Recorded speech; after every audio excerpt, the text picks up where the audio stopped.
அஸ்ஸலாமு அலைக்கும் வரஹ்மத்துல்லாஹி வபரகாத்துஹு. இன்னைக்கு துல்காதா பிறை 5 இஸ்லாமிய வரலாறு நம்ம என்ன பார்க்க போகிறோம் அப்படின்னு சொன்னால் அரஃபாத். அதாவது மக்காவில் வந்து கிழக்கு திசையில் சரிங்களா தாயிஃப்க்கு போகிற வழியில் சுமார் 16 கிலோமீட்டர் தொலைவில் தான் என்ன இருக்குது, அரஃபா மைதானம் இருக்குது. அங்கே தான் சுவனத்திலிருந்து வெளியே பிறகு இந்த இடத்துல தான் ஆதம் அலைஹிஸ்ஸலாம் அவர்களும் ஹவ்வா அலைஹிஸ்ஸலாம் அவர்களும் 2 பேரும் சந்தித்து கொண்டாங்க. அதே மாதிரி இதனால தான் எனது இவ்விடத்திற்கு அரஃபாத் எனப்படுகிறது. இங்கே தான் ஜிப்ரில் அலைஹிஸ்ஸலாம் வந்து இப்ராஹிம் அலைஹிஸ்ஸலாமுக்கு ஹஜ்ஜுடைய விதிமுறைகள்லாம் சொல்லி கொடுத்துருக்காங்க. அதே மாதிரி தீன் வந்து முழுமை அடைஞ்சிருச்சுங்கிற நற்செய்தியை சஹாபாக்களுக்கு அறிவிக்கப்பட்ட இடமும் இந்த இடமா தான் இருக்குது. அதே மாதிரி நபி ஸல்லல்லாஹு அலைஹி வஸல்லம் அவர்கள் வந்து தன்னுடைய ஒட்டகத்தின் மேலே உட்கார்ந்துருந்து இறுதி பேருரை நிகழ்த்திய இடமும் இந்த இடமா தான் இருக்குது. அதே மாதிரி இவ்விடத்தில் தான் மறுமை நாளன்று மஹ்ஷர் மைதானம் நிறுவப்பட்டு அடியார்களிடம் என்ன பண்ணப்படும், அந்த இடத்துல தான் மறுமை நாளில் என்ன மஹ்ஷர் மைதானம் நிறுவப்பட்ட அடியார்கள்ட்ட கேள்விகள்லாம் விசாரிக்கப்படும்.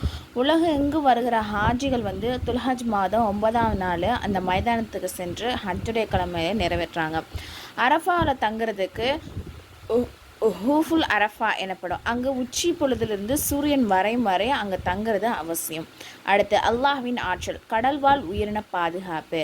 அல்லாஹ் தாலா தன்னுடைய படைப்புகள் மீது அன்பும் கருணையும் நிறையவே கொண்டு இருக்கான் சரிங்களா. அந்த படைப்பை வந்து அந்த அளவுக்கு பாதுகாக்கக்கூடியவனாக இருக்கான். குளிர்காலத்தில் கடுமையான பனி பொழியும் காரணமாக என்னது தண்ணீர்லாம் என்னது பனிக்கட்டியாக ஆகி உறைஞ்சிரும். அப்படி உறைஞ்சிச்சுன்னா கடலில் வாழக்கூடிய அந்த உயிரினம்லாம் என்னது செத்து போயிடும், அப்படி தானே. ஆனால் இதில் அல்லாஹ்வுடைய வல்லமை பார்த்திங்கன்னா கடலில் மேல் மட்டத்தில் ஒரு குறிப்பிட்ட அளவு மட்டும் உறைஞ்சிருக்கும். கடலுக்கு அடியில் மிதக்கக்கூடிய உயிரினங்கள்லாம் அந்த பகுதியெலாம் அந்த நீர் ஓட்டம்லாம் என்ன ஆகாது, உறையாமல் அப்படியே இருக்கும். அதனால் அந்த உயிரினங்கள்லாம் என்ன ஆகும், இறந்து போகாமல் வாழக்கூடியதாக இருக்கும். இது வந்து அல்லாஹ்வுடைய மிகப்பெரிய வல்லமைக்கு ஒரு சான்றாக இருக்குது. ஒரு ஃபர்லை பற்றி தவாஃபுக்கு பின் செய்தல். இப்னு உமர் ரலியல்லாஹு அன்ஹு அறிவிக்கிறாங்க, நபி ஸல்லல்லாஹு அலைஹி வஸல்லம் அவர்கள் வந்து காபா ஆலயத்திற்கு வந்து 7 முறை சுற்றுனது ஃபர்லை பற்றி தவாஃபுக்கு பின் செய்தல். இப்னு உமர் ரலியல்லாஹு அன்ஹு அறிவிக்கிறாங்க, நபி ஸல்லல்லாஹு அலைஹி வஸல்லம் அவர்கள் வந்து காபா ஆலயத்திற்கு வந்து 7 முறை சுற்றினதுக்கப்புறம் இப்ராஹிம் ஸ்தலத்தில், அதாவது மஹாமே இப்ராஹிம் அங்கே வந்து 2 ரக்காய் தொழுதுக்கப்புறம் சஃபா மர்வாக்கிடையே செய்வாங்க. அதன்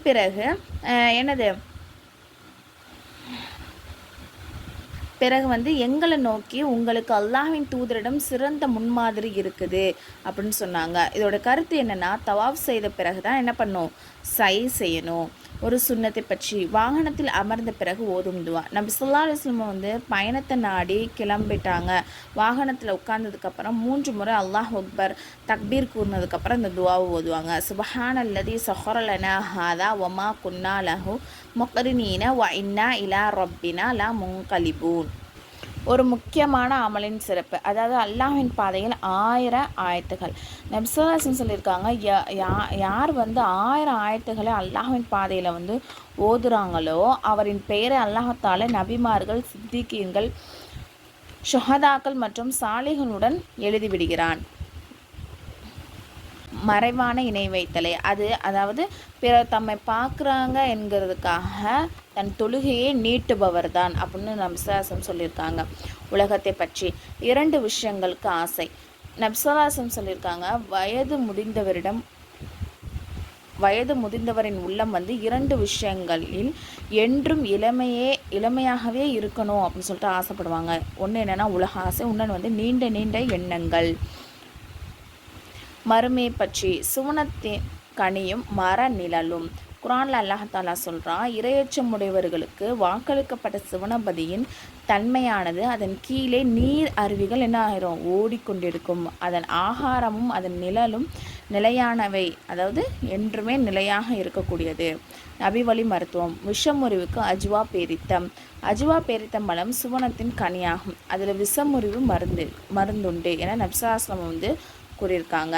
குர்ஆனின் அறிவுரை. குர்ஆன் அல்லாஹ் தஆலா சொல்கிறான், நிச்சயமாக அல்லாஹ் நீதி செலுத்துமாறும் நன்மை செய்யுமாறும் உறவினர்களுக்கு பொருளாதார உதவி செய்யுமாறும் ஏவுகின்றான்.